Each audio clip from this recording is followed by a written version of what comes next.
The most recent numbers from the CDC show that in 2021, more than 71,000 people died of a fentanyl overdose. That's about 195 people a day.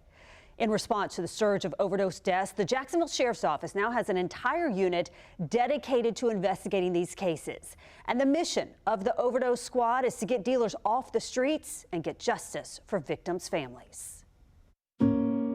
Somebody snuffed out Lee's life in a heartbeat for a few dollars. There she is at the beach. It's just shy of 2 years since Patricia Brantley came home from work and found her only child, Lee Brantley, lifeless in her bed. Her beloved dog was by her side. I come home and relive this every night.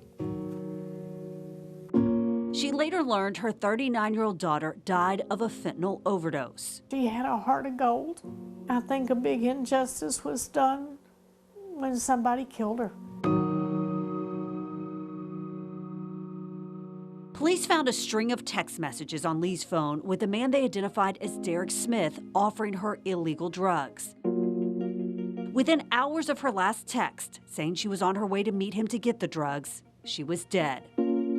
Smith was charged with manslaughter the following month. We have to target these individuals. Once again, that's feeding this poison to the citizens of this community. The numbers are staggering. We've had a day where we've had an investigator respond to 7 narcotics-related overdose deaths. Assistant Chief Edwin Cayenne with the Jacksonville Sheriff's Office says police responded to nearly 500 overdose deaths in 2022. Up about 15% from the year before. We focus so much on murder rates. Like, here's the murder rate. Here's how many people died by shootings. Put the magnitude of fentanyl into perspective when it comes to the impact it's having on the First Coast. The 496 out of this area, that would be quadruple our murder rate that we're experiencing locally. Instead of the overdose deaths being investigated by detectives in the homicide unit, they're now assigned to the Overdose Squad, whose mission is to get dealers like Smith off the streets. We're the reactive force for the overdose crisis that we're dealing with here locally. Sergeant Kenneth Lentz says it's one of the first such units in Florida. We have detectives on this unit who are undercover. They respond to these scenes, they investigate it thoroughly, and they're very good at figuring out who the potential dealer is and tracking back to them and eventually charging them with potentially manslaughter or even first-degree murder. 6 detectives are assigned to the Overdose Squad. Sergeant Lentz says out of 471 overdose death investigations, 126 were cleared last year by arrest. The detectives did a phenomenal job at being able to get out and make arrests and certainly save lives in doing that. And there's a lot of outside agencies that have reached out to us to understand what we're doing to make these cases best to take it to prosecution. And we have a state attorney's office, their support. They're phenomenal. We would not be able to do what we do without them. While the number of arrests is increasing, so is the number of deaths. And illicit fentanyl is driving that spike. Oh, in Jacksonville, it's a huge problem. Every dose of fentanyl is lethal. That's why they say it's so important to let everyone know it's being laced into all kinds of street drugs and fake pills. It's come in all forms. You know, we're even seeing fentanyl laced in marijuana.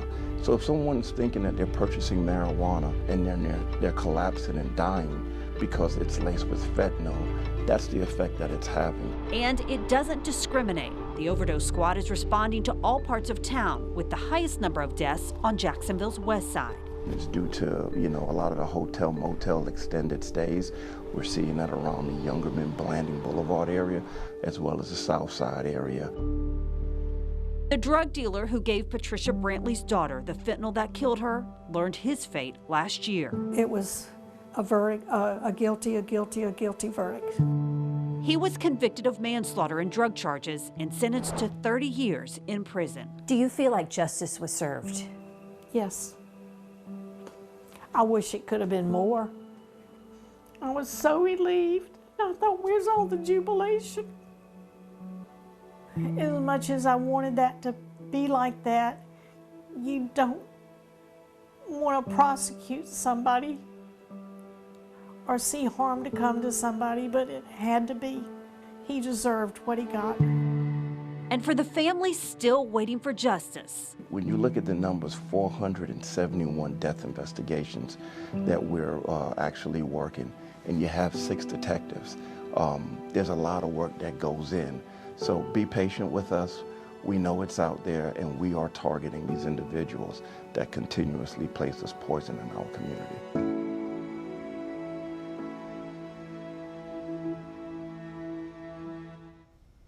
so here's how you can help raise awareness. Talk to your kids, talk to your family and your friends about just how deadly fentanyl can be. Just one pill, just one time using drugs could very well be your last. And if you or someone you know is struggling with addiction, it's important to know that help is available. You can call the number on your screen, 1-800-662-HELP, to be connected to resources near you.